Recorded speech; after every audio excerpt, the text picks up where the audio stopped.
네. 이런 평가가 있는 것으로 저는 제가 볼 때는 이상적인 리더 이미지와 지금 현재의 문재인 대통령 이미지가 상당히 일치합니다. 조사를 해보면.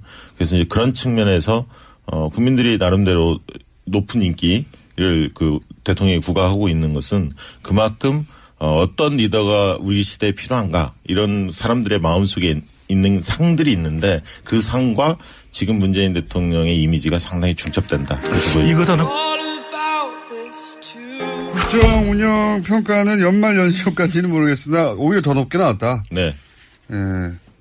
희한하네요. 예. 문재인 대통령 지지율의 특징을 이제 지난 충분한 데이터가 쌓였으니까 이제 6개월 이상 특징을 보자면 뭐 어떤 특징이 있습니까?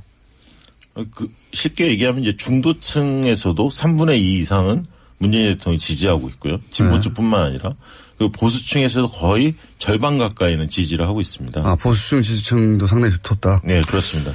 그러니까 응답자 특성으로 보면은 중도층도 그렇고 또 호남 지역에서의 지지율이 또 매우 높고 이 연령대별로 골고루 뭐 30대, 40대, 50대까지 지지율이 높다는 것인데 특징 중에 하나가 과거의 대통령의 지지율이 높을 때는 특정한 이유가 있었습니다.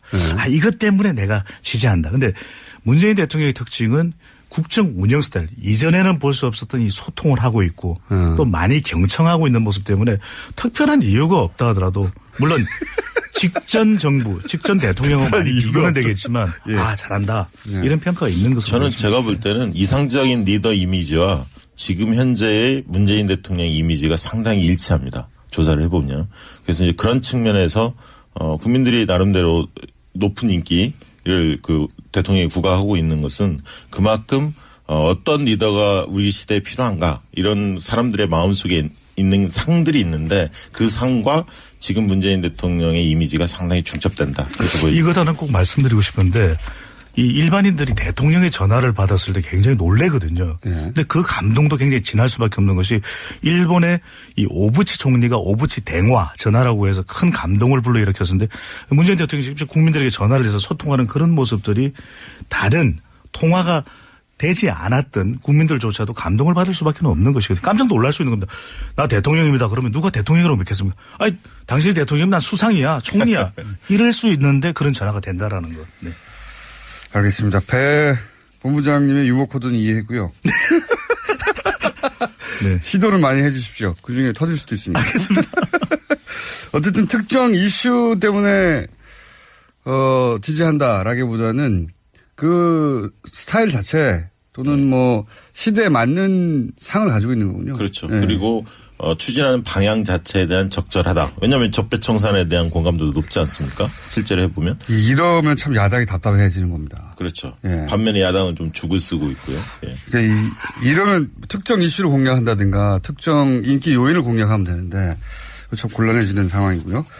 자, 그럼 지방선거 얘기를 또 해보겠습니다. 올해 정치권에서 가장 중요한 이벤트는 지방선거고 결국 이 지방선거 결과에 따라서 이제 정계 개편이 일어날 수도 있고 뭐 굉장히 많은 변화가 있을 수도 있는데 격전지 보통 얘기하잖아요. 네. 근데 현재까지 발표된 여론조사 뭐 6개월 남긴 했습니다만 현재 기준으로는 격전지가 안 보여요.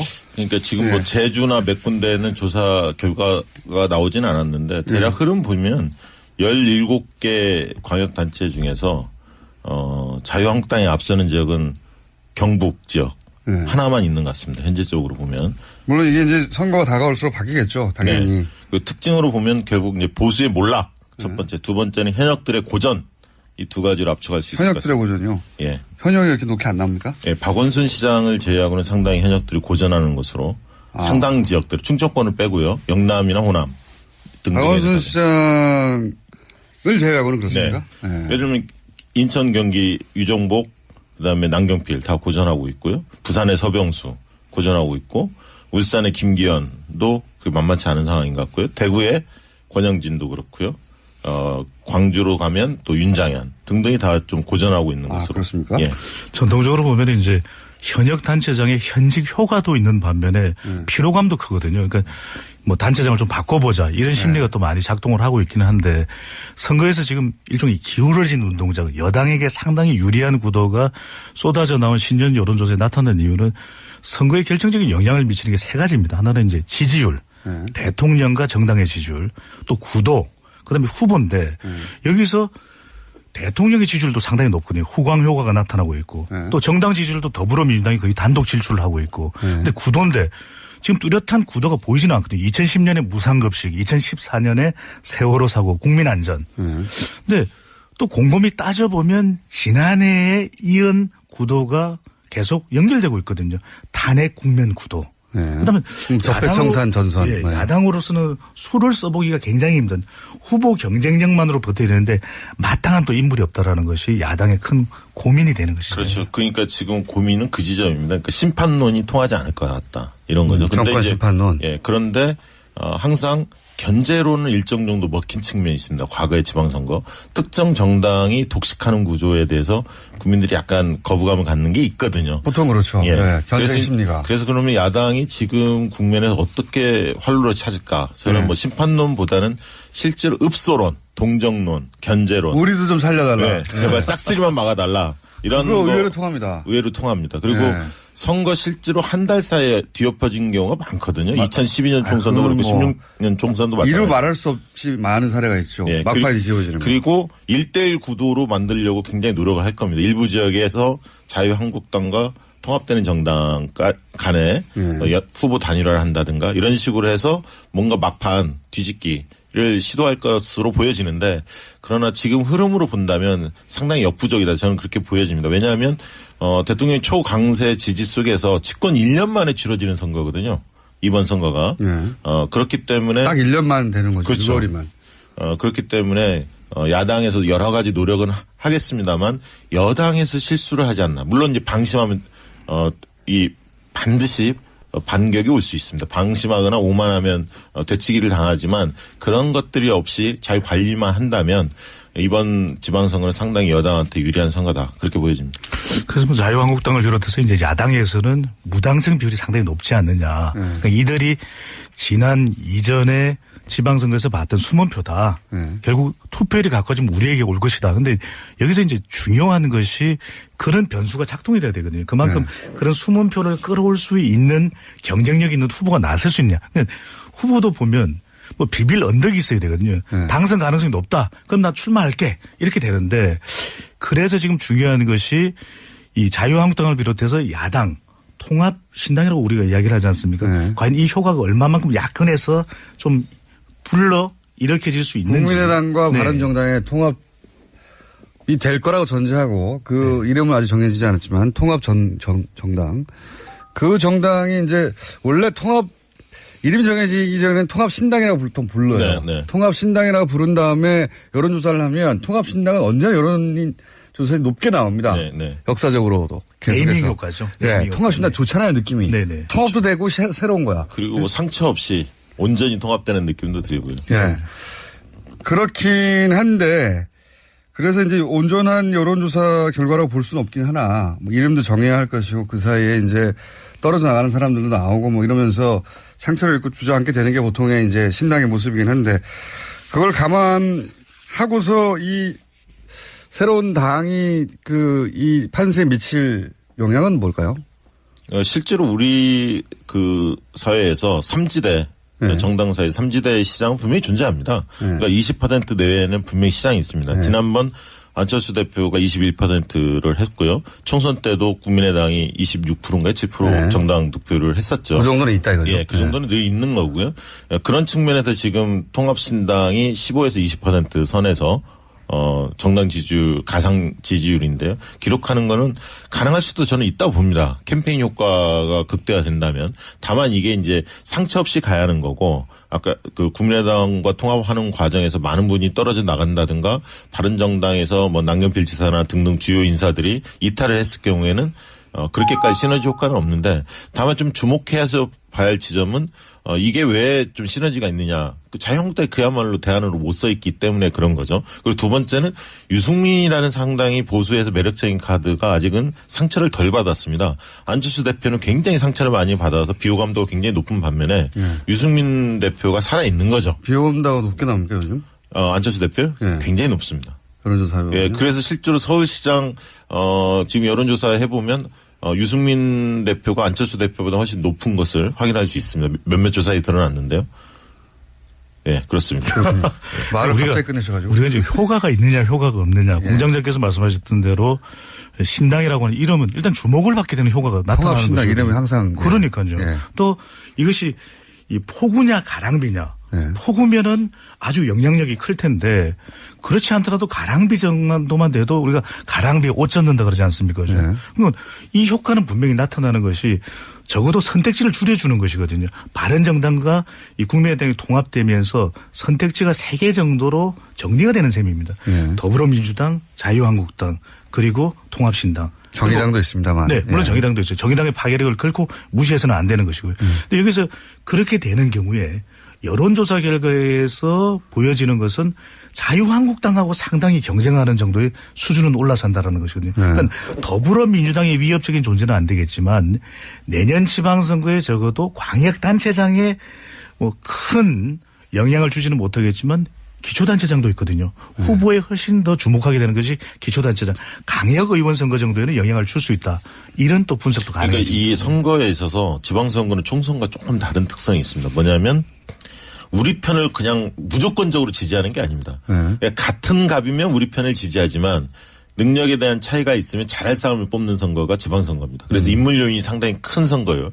역대 다 그랬습니다. 특히나 젊은 층일수록 무조건적인 지지가 아니라 조건부 지지를 보내고 있습니다. 근데 오히려 장년층, 노년층들은 무조건적인 지지를 합니다. 그러니까 번호 보고 투표하는. 그렇죠. 예. 거기는 정당 요인이 큰 거고요. 장년층은 예. 젊은 층은 인물 요인을 높게 보고 있습니다. 그런 점을 감안했을 때 여당이 그 낙관을 할 수는 없는데 다만 이런 점은 있습니다. 문재인 정부의 중간 평가로 지방선거를 지금 몰고 가고 있거든요.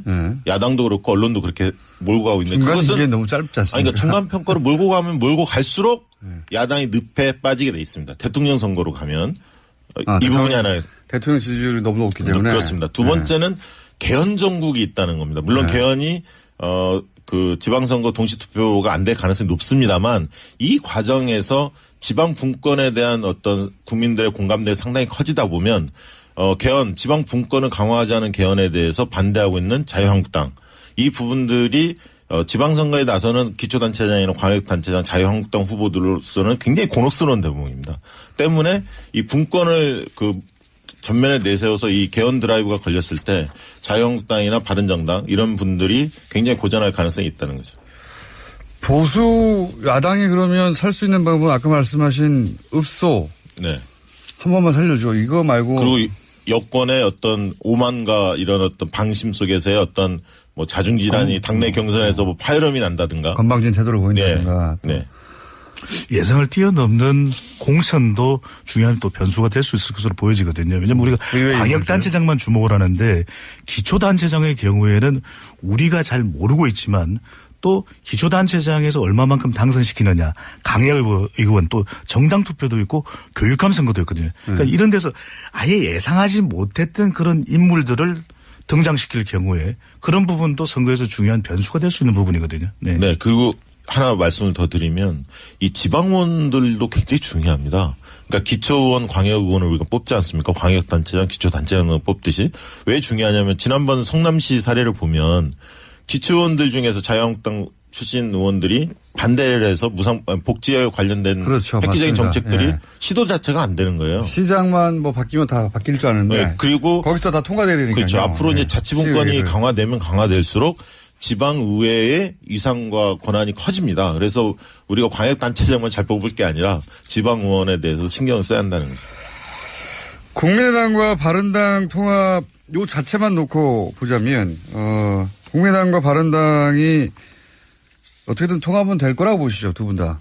우여곡절이 있어 보이는데 그건 이제 왜냐하면 지지층을 보더라도 완전히 일치하지는 않거든요. 중요한 것이 우리가 얼마만큼 효과가 있느냐가 두 당의 이 구성원들이 통합되는 거 중요합니다. 지지층들이 통합이 돼야 됩니다. 그렇죠. 여기서 이제 그렇죠. 시너지 효과가 나타나야 되는데 그러기 위해서는 통합 과정이 매우 중요하다는 거죠.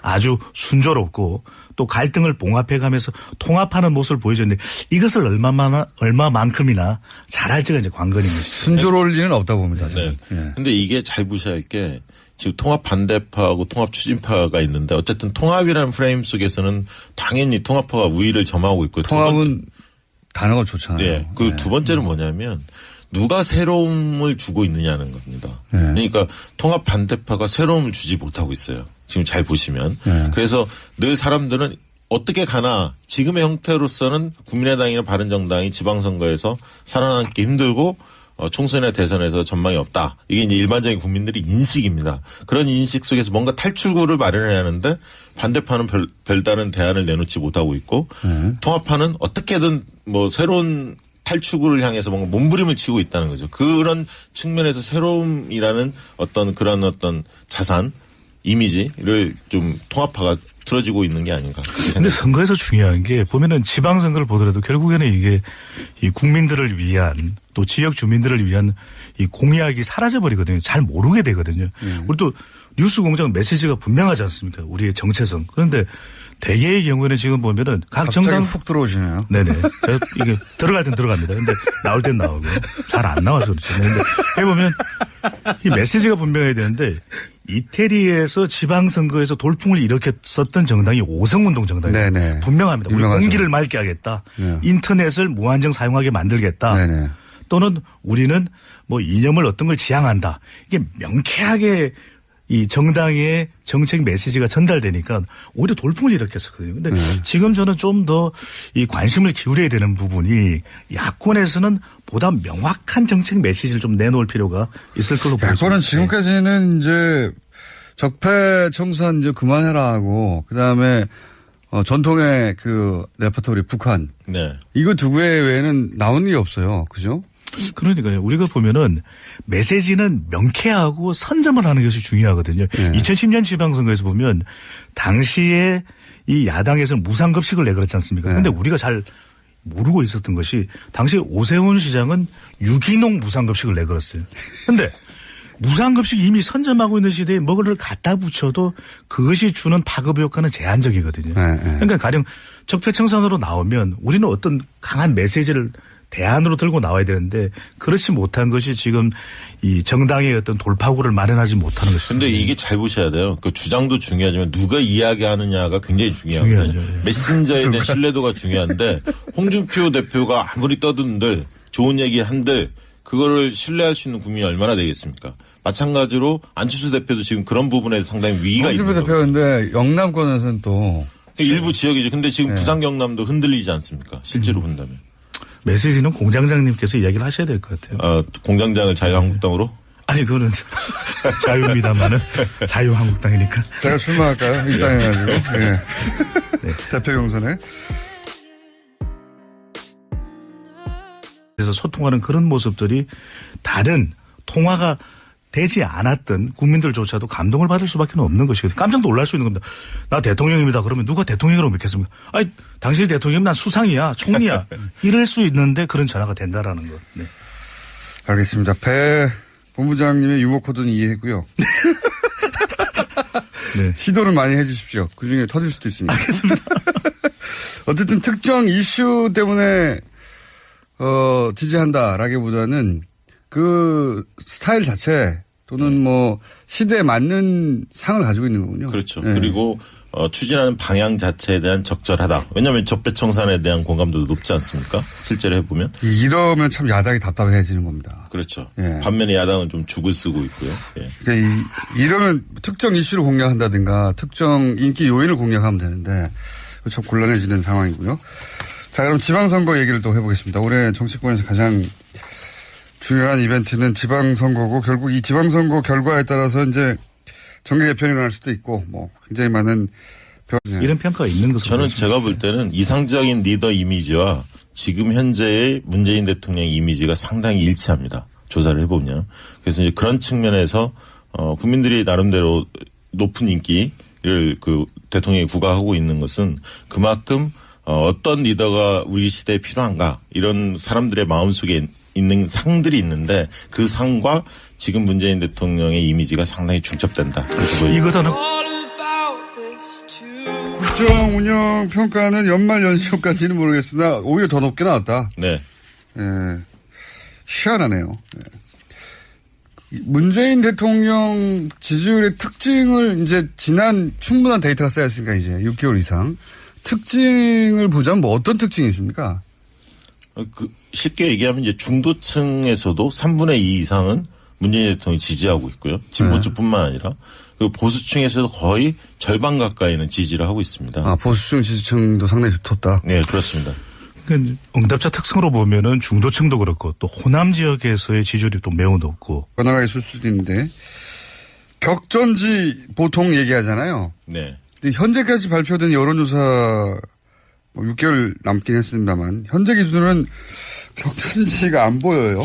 그러니까 지금 뭐 제주나 몇 군데는 조사 결과가 나오진 않았는데 대략 흐름 보면 17개 광역단체 중에서 자유한국당이 앞서는 지역은 경북 지역 하나만 있는 것 같습니다. 현재적으로 보면. 물론 이게 이제 선거가 다가올수록 바뀌겠죠. 당연히. 네. 그 특징으로 보면 결국 이제 보수의 몰락 첫 번째, 두 번째는 현역들의 고전 이 두 가지를 합쳐갈 수 있을 것 같습니다. 현역들의 고전이요? 예. 현역이 이렇게 높게 안 나옵니까? 예. 박원순 시장을 제외하고는 상당히 현역들이 고전하는 것으로 상당 지역들 충청권을 빼고요. 영남이나 호남 등등. 박원순 시장을 제외하고는 그렇습니까? 네. 네. 예를 들면 인천, 경기, 유정복, 그다음에 남경필 다 고전하고 있고요. 부산의 서병수 고전하고 있고 울산의 김기현도 만만치 않은 상황인 것 같고요. 대구의 권영진도 그렇고요.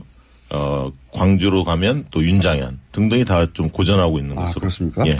전통적으로 보면 이제 현역 단체장의 현직 효과도 있는 반면에 피로감도 크거든요. 그러니까 뭐 단체장을 좀 바꿔보자 이런 심리가 또 많이 작동을 하고 있기는 한데 선거에서 지금 일종의 기울어진 운동장 여당에게 상당히 유리한 구도가 쏟아져 나온 신년 여론조사에 나타난 이유는 선거에 결정적인 영향을 미치는 게 세 가지입니다. 하나는 이제 지지율, 대통령과 정당의 지지율, 또 구도, 그다음에 후보인데 여기서 대통령의 지지율도 상당히 높거든요. 후광 효과가 나타나고 있고 또 정당 지지율도 더불어민주당이 거의 단독 질주를 하고 있고 근데 구도인데 지금 뚜렷한 구도가 보이지는 않거든요. 2010년에 무상급식, 2014년에 세월호 사고, 국민안전. 근데 또 곰곰이 따져보면 지난해에 이은 구도가 계속 연결되고 있거든요.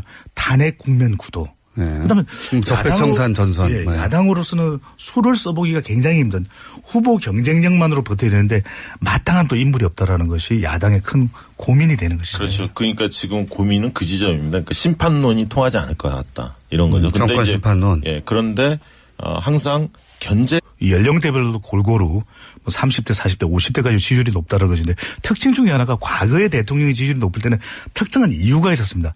이것 때문에 내가 지지한다. 근데 문재인 대통령의 특징은 국정 운영 스타일. 이전에는 볼 수 없었던 이 소통을 하고 있고 또 많이 경청하고 있는 모습 때문에 특별한 이유가 없다 하더라도 물론 직전 정부, 직전 대통령은 많이 비교는 되겠지만 잘한다. 이런 평가가 있는 것으로 저는 보여집니다. 제가 볼 때는 이상적인 리더 이미지와 지금 현재의 문재인 대통령 이미지가 상당히 일치합니다. 조사를 해보면. 그래서 이제 그런 측면에서 국민들이 나름대로 높은 인기를 그 대통령이 부과하고 있는 것은 그만큼 어떤 리더가 우리 시대에 필요한가 이런 사람들의 마음속에 있는 상들이 있는데 그 상과 지금 문재인 대통령의 이미지가 상당히 중첩된다. 이것 하나 꼭 말씀드리고 싶은데 이 일반인들이 대통령의 전화를 받았을 때 굉장히 놀래거든요. 근데 그 감동도 굉장히 진할 수밖에 없는 것이 일본의 이 오부치 총리가 오부치 대화 전화라고 해서 큰 감동을 불러일으켰는데 문재인 대통령이 직접 국민들에게 전화를